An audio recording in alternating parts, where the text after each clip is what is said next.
Assalamu alaikum. I am Nilpari Yasmin. Hello, my dear students. How are you? I hope you are well and safe. I am your science teacher. Welcome to my online class. Dear students, today I discuss with you Chapter 4 Morphology of Plants. My dear students, in your last class I gave you some MCQ. I hope you made it. Okay. Now, our today's topic is different parts of a leaf. Please take your science book, page number 38. Okay, my dear students, are you ready to read? Okay, and start reading. Different parts of a leaf.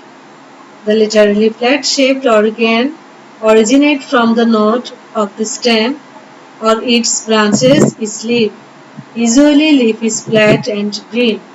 Lower plants have no leaf, but in fern and moss there are leaf-like organs, though the leaf of moss is not true leaf.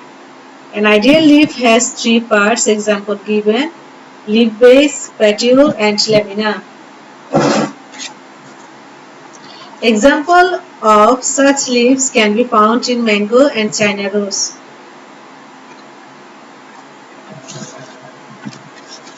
Now I discuss with you different parts of a leaf. Observing a China rose leaf will help us recognize its three parts: 1. Leaf base, 2. Petiole and lamina or leaf blade. 1. Leaf base. Dear students, you can see a picture of different parts of a leaf in your textbook, page number 39. Leaf base. This part of the leaf is attached to the stem or the branch. In some plants, a leaf-like growth arises from the side of the leaf base. These are stipules. This type of stipules is noticed at the leaf base of pea. Number 2. Petiole. The cylinder-like part of a leaf is petiole. It connects the leaf base and lamina. The petiole of lotus, shapla, etc. are very long. The Sialkatha leaf has no petiole. Dear students, you can see a task. Collect any leaf from the surrounding area of your home. Observe and draw a level diagram of the leaf. Petiole helps position the leaf in such a way that it can get sufficient sunlight. Moreover, its main function is to pass on the water and minerals produced in the stem to the leaf blade. Number 3. Lamina or leaf blade. The flat and extended green part next to the petiole is lamina. The vein that runs from the tip of the petiole to the other end of leaf blade is midvein. From the midvein originates veins and vein inlets. The edge of the lamina is the leaf margin. Dear students, now I discuss with you functions of leaf. The general functions of a leaf are described below. Number 1. The main function of leaf is to produce food. It produces food through photosynthesis. Number 2. Gaseous exchange is an important function performed by leaves. During respiration, plants intake oxygen and give out carbon dioxide. Again, when a leaf manufactures food, it consumes carbon dioxide and gives out oxygen. Number 3. Transpiration is another important function of leaf. Plants absorb excess water. Leaves help the release of excess water in form of vapor.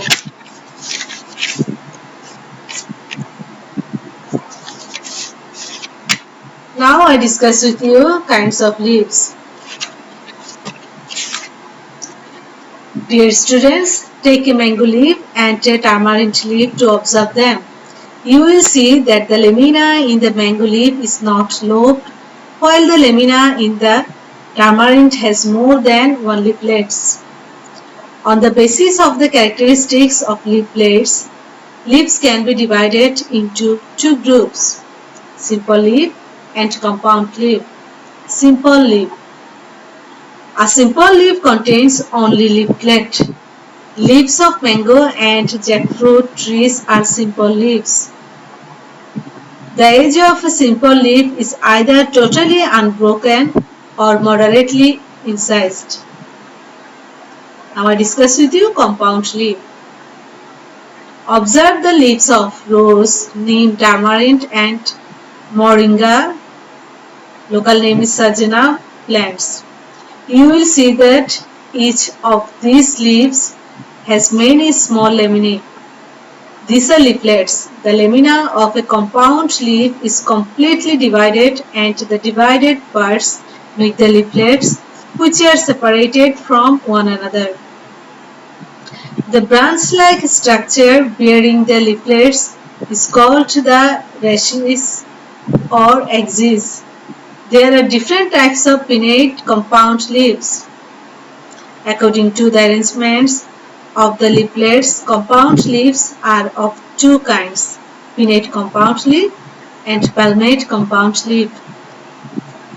Dear students, you can see the picture of different types of pinnate compound leaf and different types of palmate compound leaf. My dear students, now I discuss with you importance of root, stem and leaf in human life. We are dependent on plants in many ways. Plants provide us with food, clothes, house buildings, materials, medicine, etc. The stuff that we get from animals are also indirectly contributed by plants. Uses of roots. The roots of radish, carrot, turnip, etc. are used as delicious vegetables. Costly medicine is extracted from the roots of shatamuli, sharpaganda, etc. Uses of stems. Soft stem of herbs are used as food. Wheat, ginger, potato, basala stem and aram stem as vegetables and spices. Date and sugarcane stems are used to prepare delicious as well as nutritious drinks. House buildings materials and furniture are made of wood. We get timber from large stems. The fiber obtained from jute and hemp stems are used in making ropes, sacks, cloths, etc. Uses of leaves. We have different kinds of leafy vegetables including bottlegut leaf, basil, red leaf, spinach, jute leaf, palm, banana and pineapple leaves. Different luxury items are made of these fibers. You must have seen roofs made of palm leaves and golpatha. Bidi cigarettes are manufactured from tobacco leaf, which are injurious for health. Beautiful mats are made of date leaves. Most of you have used fans made of palm leaves. Valuable medicine is also extracted from bashak, nishinda, kurchi, thankuni, marigold leaves.